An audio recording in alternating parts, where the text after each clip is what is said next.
Dari eksploitasi menuju irrelevansi. Solusi potensial atas tantangan ini terbagi dalam 3 kategori utama. Apa yang harus dilakukan untuk mencegah kehilangan pekerjaan? Apa yang harus dilakukan untuk menciptakan pekerjaan baru yang memadai? Dan apa yang harus dilakukan jika terlepas dari upaya terbaik kita, kehilangan pekerjaan secara signifikan melampaui penciptaan lapangan kerja. Mencegah kehilangan pekerjaan sama sekali merupakan strategi yang tidak menarik dan mungkin tidak dapat dipertahankan, karena itu berarti melepaskan potensi positif yang sangat besar dari AI dan robotika. Meskipun begitu, pemerintah mungkin akan memutuskan untuk dengan sengaja memperlambat laju otomatisasi untuk mengurangi guncangan yang dihasilkan dan memberikan jeda waktu untuk menyesuaikan kembali. Teknologi tidak pernah bersifat deterministik, dan fakta bahwa sesuatu dapat dilakukan bukan berarti harus dilakukan. Peraturan pemerintah bisa berhasil memblokir teknologi baru kemampuan meskipun mereka layak secara komersial dan menguntungkan secara ekonomi.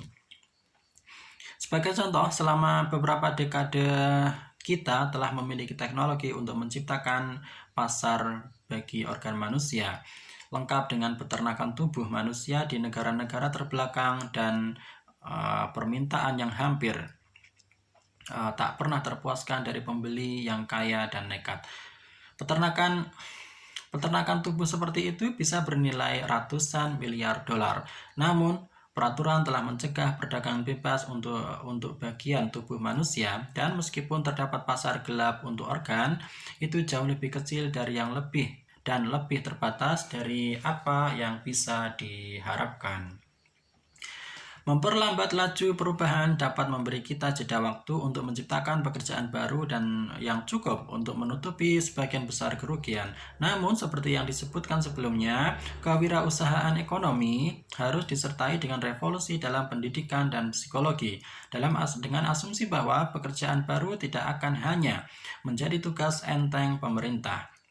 Mereka mungkin akan menuntut keahlian tingkat tinggi, dan karena AI harus terus meningkat, karyawan manusia akan perlu berulang kali mempelajari keterampilan baru dan mengubah profesi mereka. Pemerintah harus melangkah masuk, baik dalam mensubsidi sektor pendidikan seumur hidup dan dengan menyediakan jaringan pengaman untuk periode transisi yang tak terhindarkan.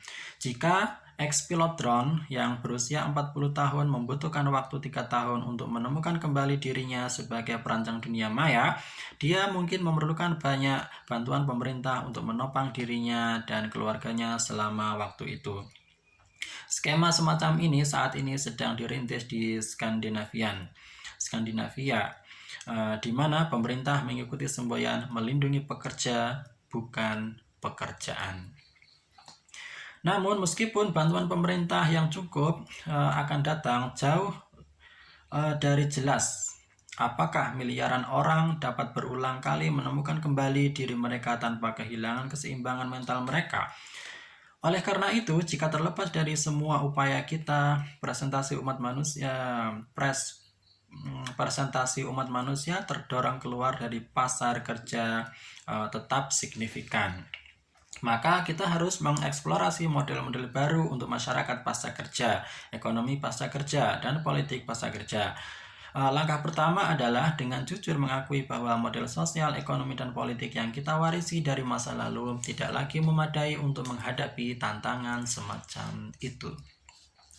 Ambil contoh komunisme, ketika otomatisasi mengancam untuk mengguncang fondasi sistem kapitalis, orang mungkin mengira bahwa komunisme bisa membuat jawaban yang tepat, tetapi komunisme tidak dibangun untuk mengeksploitasi krisis di abad ini.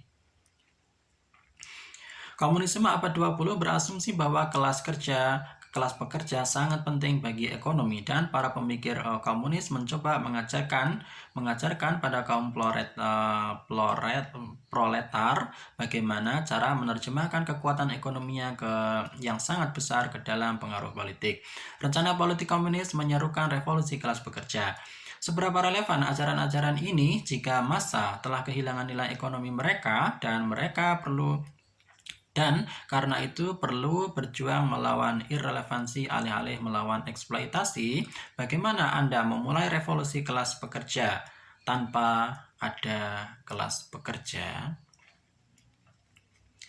Beberapa orang mungkin berpendapat bahwa manusia tidak akan pernah menjadi tidak relevan secara ekonomi, karena meskipun mereka tidak dapat bersaing dengan AI di tempat kerja, mereka akan selalu dibutuhkan sebagai konsumen. Namun, jauh dari kepastian bahwa ekonomi masa depan akan tetap membutuhkan kita, bahkan sekedar sebagai konsumen. Mesin dan komputer juga bisa melakukannya. Secara teoritis, Anda dapat memiliki ekonomi di mana perusahaan pertambangan memproduksi dan menjual besi ke perusahaan robotika.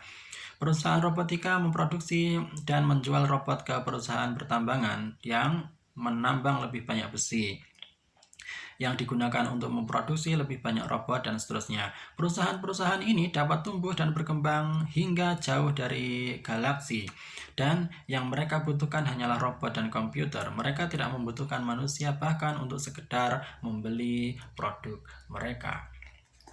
Memang saat ini komputer dan algoritma mulai berfungsi sebagai klien selain produsen. Di bursa efek misalnya, algoritma menjadi pembeli obligasi, saham, dan komoditas yang paling penting. Demikian pula dalam bisnis iklan, pelanggan yang paling penting dari semuanya adalah algoritma. Algoritma pencarian Google, yaitu algoritma pencarian Google. Ketika orang-orang mendesain halaman-halaman web, mereka sering memenuhi selera algoritma pencarian Google dan bukan merujuk pada selera setiap manusia. Algoritma jelas tidak memiliki kesadaran. Jika tidak seperti konsumen manusia, mereka tidak dapat menikmati apa yang mereka beli. Dan jadi algoritma jelas tidak memiliki kesadaran. Jadi tidak seperti konsumen manusia. Mereka tidak dapat menikmati apa yang mereka beli, dan keputusan mereka tidak dibentuk oleh sensasi dan emosi. Algoritma pencarian Google tidak bisa menikmati es krim, namun algoritma memiliki hal berdasarkan pada perhitungan internal dan preferensi bawaan, dan preferensi ini semakin membentuk dunia kita.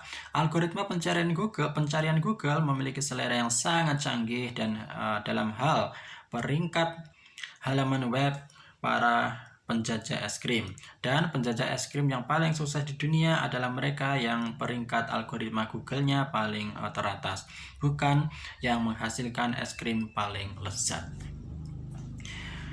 Saya tahu ini dari pengalaman pribadi. Ketika saya menerbitkan buku, penerbit meminta saya untuk meminta deskripsi singkat yang mereka gunakan untuk publikasi dalam jaringan. Tetapi mereka memiliki pakar khusus yang menyesuaikan apa yang saya tulis dengan selera algoritma Google. Para pakar membaca teks saya dan mengatakan, jangan gunakan kata ini, gunakan kata ini sebagai gantinya. Maka kita akan mendapat lebih banyak perhatian dari algoritma Google. Kita tahu bahwa jika kita bisa mencuri perhatian algoritma, maka kami akan menganggap manusia sebagai hal yang biasa. Jadi, andaipun manusia tetap membutuhkan sebagai produsen. Jadi, andai pun manusia tetap dibutuhkan baik sebagai produsen maupun sebagai konsumen, apa yang akan melindungi kelangsungan fisik mereka dan kesejahteraan psikologis mereka? Kita tidak bisa menunggu krisis meletus dengan kekuatan yang penuh sebelum kita mulai mencari jawabannya.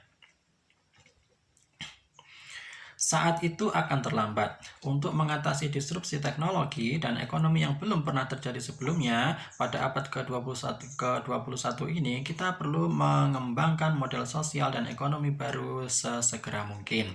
Model-model ini harus dipandu oleh prinsip melindungi manusia ketimbang pekerjaan. Banyak pekerjaan yang tidak menarik dan membosankan, tidak layak dipertahankan. Tidak ada orang yang dalam hidupnya bermimpi untuk menjadi kaisar. Yang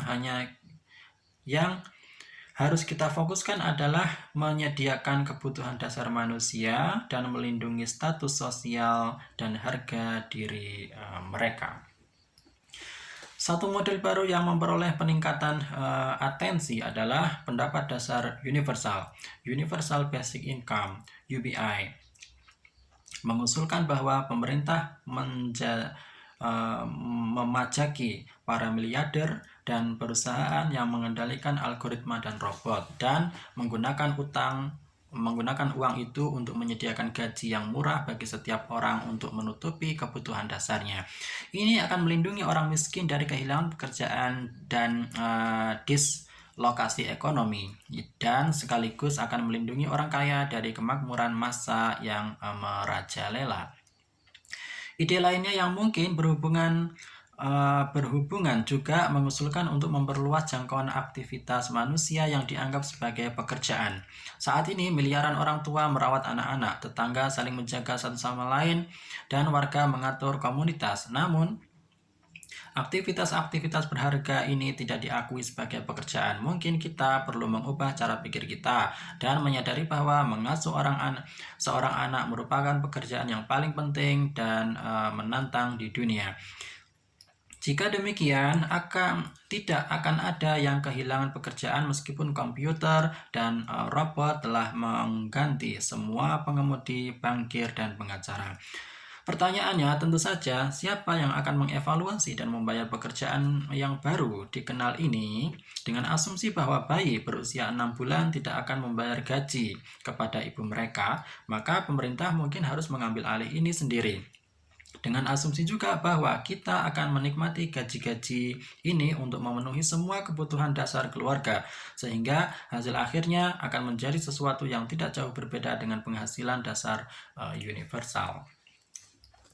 Alternatifnya, pemerintah bisa menerapkan subsidi layanan dasar universal, Universal Basic Service,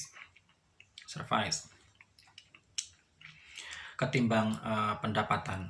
Alih-alih memberikan uang kepada orang-orang yang kemudian berbelanja untuk apapun yang mereka inginkan, pemerintah mungkin mensubsidi pendidikan gratis, perawatan kesehatan gratis, transportasi gratis, dan sebagainya. Ini sebenarnya visi utopis dari komunisme.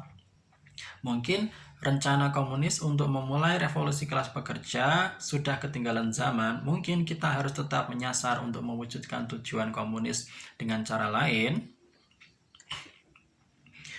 Masih bisa diperdebatkan apakah lebih baik menyediakan orang dengan penghasilan dasar universal, surga kapitalis, atau layanan dasar universal, surga komunis. Kedua opsi ini memiliki kelebihan dan kekurangan, tetapi tidak peduli surga mana yang Anda pilih, masalah sebenarnya adalah dalam mendefinisikan apa sebenarnya yang dimaksud dengan universal dan dasar.